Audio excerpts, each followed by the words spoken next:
What is going to happen in the England-Norway game? A great game of football. Oh, hope so. And both managers will have to decide certain things and how they're going to make their team play. For example, England are very good at pressing high at the moment. You think that's probably how they approach it. But of course, you've got Erling Haaland up top, so you want to make sure he's looked after. And there's a few ways. Be careful of him. Well, yeah, there's a few ways to do that, right? But you often hear things talked about as a +1 at the back. So when you've got one striker, you'll make sure you've got one spare. They'll almost certainly want to do that with Erling Haaland. That's one thing. So when Norway build up, they often go like really wide with the centre backs. It's very standard. They push the full backs nice and wide.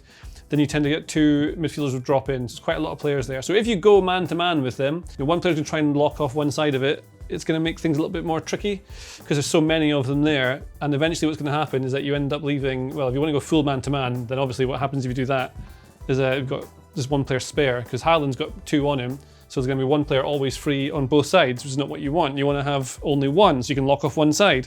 So maybe you go across or something like that. Maybe Saka goes over here and Kane goes over here and Gordon goes over here, but then you're leaving this one even more free. So there's a difficult conundrum there. The other thing that's quite funny about Norway is when they're doing their build-up, if the team lines up to go man-to-man with them, Norway have a cunning plan because sometimes if a team is pressing them really high, like Brazil are in this example, what the goalkeeper does is simply pick up the ball. And then he can simply kick it very far and very high and wide because they're playing a target man, Alexander Sorloth, on the right-hand side. Like in the olden days, JJ. Exactly. You get big lads up front, but he's on the wing, which is not like the olden days. Maybe it was. Like Mario Mandzukic, JJ. Yes.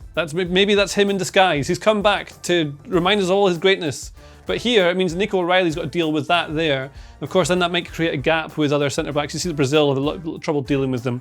But the actual thing I think is interesting about this game is what England can do against Norway. Because there's something that Norway do when you run at them in a certain way, where rather than, like, some players will try and push out and try and stop them early, but Norway always seem to go back into their own box. I was hoping it was panic. Because I put it to you, Joe Devine, that the secret to this game might be Bukayo Saka. Oh. Maybe Noni Madueke. Okay. But mostly Saka, I think. It's been kind of quiet so far.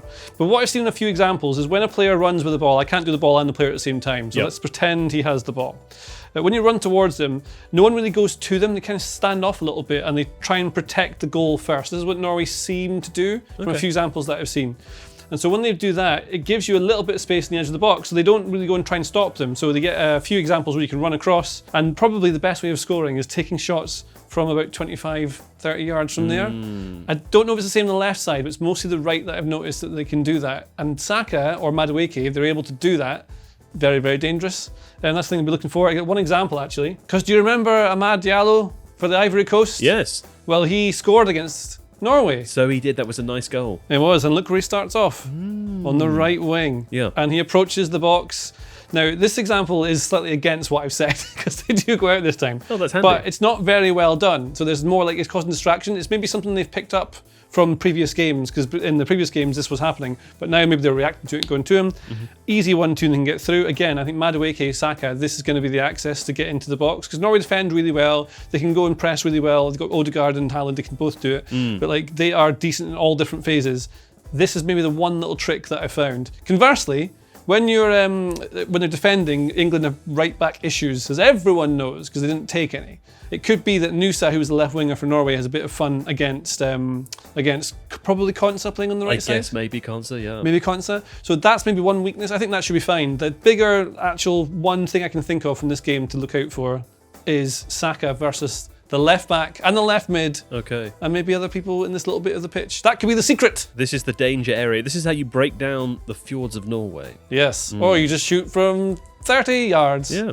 Sounds, JJ, like you're saying England are going to win the World Cup. No, I didn't say that. That's the end of the video. video. I didn't say that. If you like this video, please consider subscribing to the channel. The Athletic is home to some of the world's best sports journalists, including David Ornstein, Amy Lawrence and James Horncastle. With the latest transfer news and insights on every Premier League story that matters, theathletic.com puts you inside football